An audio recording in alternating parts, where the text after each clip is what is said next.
Bagaimana sepasang suami istri lanjut usia di Iran menjalani hidup adalah hal yang cukup memilukan.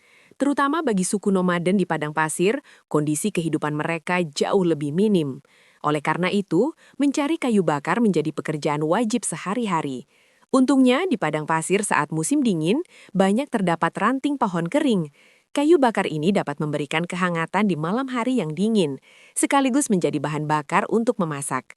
Kayu bakar gratis adalah harapan mereka untuk bertahan hidup. Rumah yang sederhana dapat sedikit menahan angin dingin. Gubuk tanah mereka hanya memiliki satu kamar, dan kompor juga berada di dalam. Menggunakan korek api untuk menyalakan jerami kering sangat mudah terbakar. Kelembaban di dalam kayu bakar juga sudah lama hilang, maka api perapian pun mulai menyala. Dua botol hitam ini digunakan untuk merebus air. Meskipun miskin, ajaran khusus menuntut mereka untuk menjaga kebersihan dan sanitasi. Sebelum merebus air, mereka membersihkan peralatannya. Ini terlihat jauh lebih nyaman dibandingkan dengan orang-orang di sebelah. Pak Wah harus minum teh setiap pagi. Ini adalah kebiasaan yang tersisa dari masa lalu. Pak Wah dulunya berasal dari keluarga kaya. Meskipun kini jatuh miskin, secangkir teh panas sudah cukup untuk membuat Pak Wah mengenang kehidupan masa lalunya. Teh yang kedaluarsa membuat Pak Wah sedikit marah. Istrinya hanya bisa mengeluarkan sedikit daging kambing yang tersisa di rumah untuk meredakan amarah Pak Wah. Mendengar akan makan daging kambing, Pak Wah menyalakan api lagi di depan pintu. Setelah api selesai membakar, Pak Wah memasukkan sepotong roti pipih.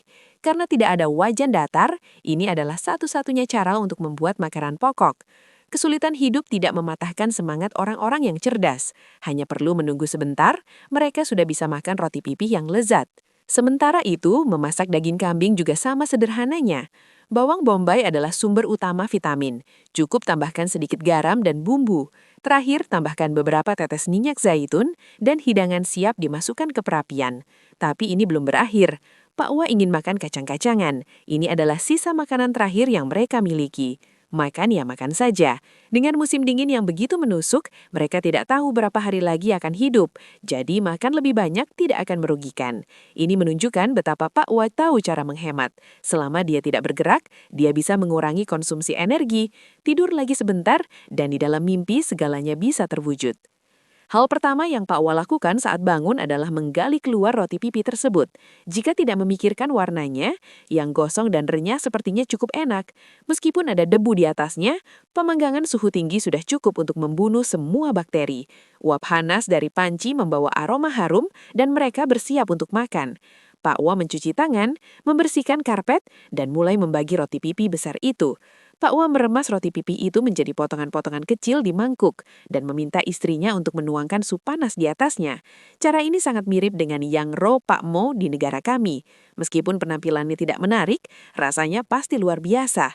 Pak Wah tidak sabar untuk mulai makan, mengambil makanan dan memasukkannya ke dalam mulut, perlahan menikmati hidangan lezat ini. Lingkungan yang keras tidak akan membuat orang patah semangat, dan semangat Pak Wah untuk jalani hidup tidak pernah berkurang. Berkatilah Pak Wah, semoga pasangan lansia ini dapat melewati musim dingin yang menusuk.